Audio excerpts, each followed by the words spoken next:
I do want to say one other thing, though, since I have one more minute only.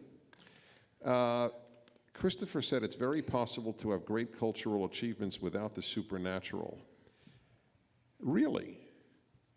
Really? May I offer this thought as one who was a part-time orchestral conductor and deeply involved in classical music?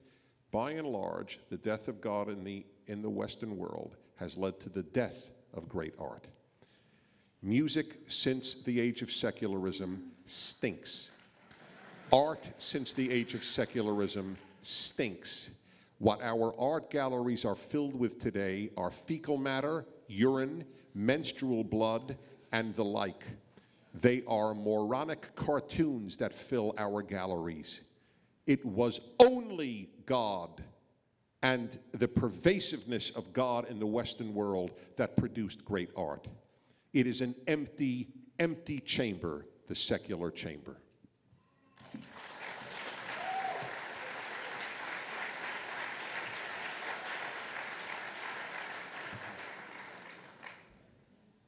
Mr. D'Souza.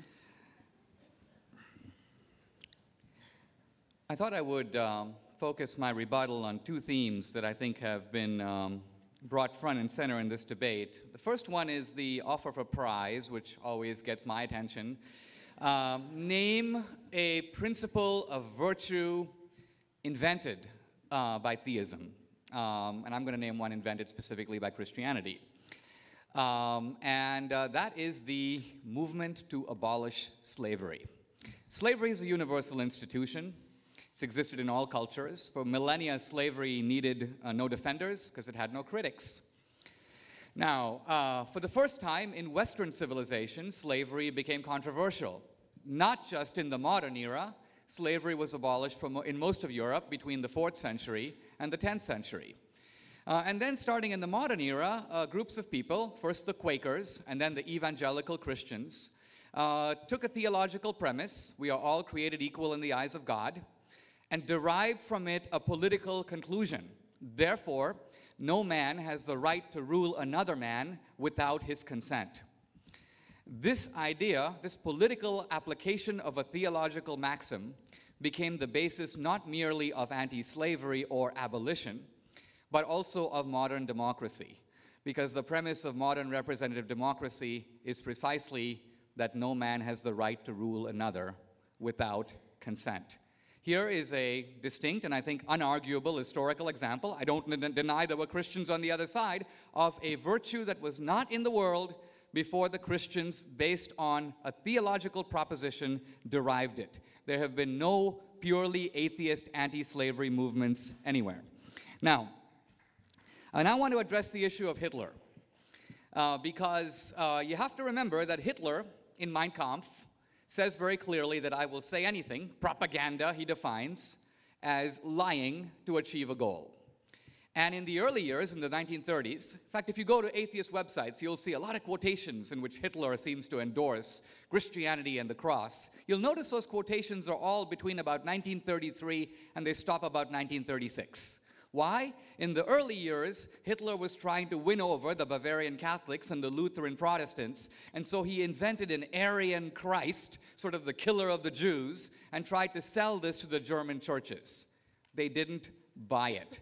And so the moment Hitler got to power, and by the way, Hitler's own views on Christianity extensively stated in a book called Hitler's Table Talk, assembled by his own close aides. He dripped with venom and hatred for Christianity. He saw it as the main obstacle to creating a secular, race-based utopia. And the leading people around Hitler, Bormann, Heydrich, Himmler, were avowed atheists who were given the specific charge of undermining and destroying the churches in Germany. All of this is pretty well outlined in Richard Evans' multi-volume History of the Third Reich. So this idea that Hitler was some sort of a closet Christian, complete nonsense. Now, one thing that Christopher does in these debates is he takes the crimes of Christianity and he blames them on Christianity, and then he takes the crimes of atheism and he blames them on Christianity.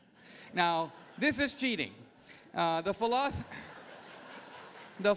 philosopher Daniel Dennett said very clearly, and I realize I've just got a few seconds, he said, listen, if Islam is to blame for Hamas and Hezbollah and Al-Qaeda, if there's something about Islam that gave rise to that, and if even the ordinary Muslim must take some responsibility for that, and even if the peace-loving Christian bears some responsibility for the Crusades and the Inquisition and the Salem witch trials, by the same logical token and extension, even the peace-loving atheist, yes, even you, Christopher, bear some responsibility for the horrendous crimes, the ocean of blood and the mountain of bodies. Not just Mao, not just Stalin, even a junior leaguer like Pol Pot. He's a little league atheist, doesn't even make it in the top category. He kills about 2 million in the space of 3 years. So you can't get around that. Atheism was their inspiration and the creation of a new man in a new utopia, liberated from traditional religion and morality. This was, in fact, the goal of those atheist regimes. Thank you.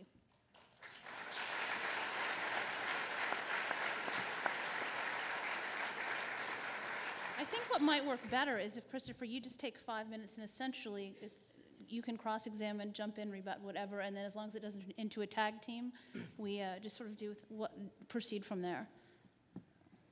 So take 5.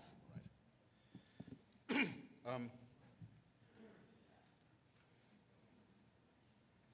I'll do it in reverse order if you don't mind. I'll take what's fresh in your mind.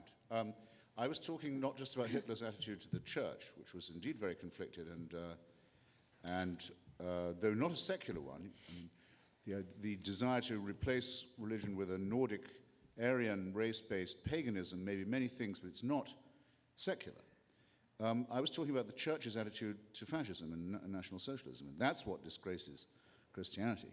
They had to know, if you're right, Dinesh, they had to know that the ultimate aim of National Socialism was to depose their church. That didn't stop them groveling to it and sharing with it in the two main pillars of its propaganda, anti-Semitism and hatred of Marxism. Now, if you want me to accept responsibility for the Khmer Rouge because I don't believe in God, you're not going to get me to do it, okay? And there's no one in this room who would think that was a fair indictment.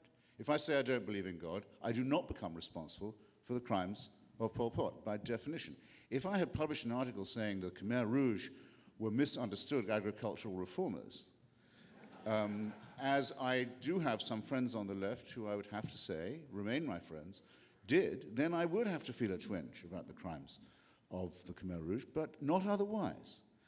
And if you think that North Korea, where I've been, is a secular state, you overlook the fact that it is based upon the worship of a dead man whose son is his reincarnation. It's one short of a trinity. It's the most perfectly religious state I've ever seen. And if you don't realize there's a connection between Stalinism and the pre-existing cult of the Tsar, a supreme head of the state who was also head of a church and considered to have supernatural properties, then you haven't done much work in cultural studies. And if I say, I don't think that God created the universe, or me, I don't become responsible for the Gulag. And is there anyone here who can supply the middle term to the syllogism that would suggest that I do? Quite plainly not. In order for your charge to work, you would have to point to a society or a state that adopted as its ruling precepts the ideas of Lucretius and Democritus and Epicurus and Galileo and Spinoza and Jefferson and Voltaire and Einstein and Richard Dawkins and so on, and then fell into slavery, backwardness, famine, and the rest of it. And you won't be able to find such a society, and you won't be able to have a proper comparison or a fair level playing field in that way. Actually, the nearest there is to such a society is the great republic in which we are this evening met, the only country in the world that ever has written itself a secular constitution, and much of whose glory is precisely for that reason.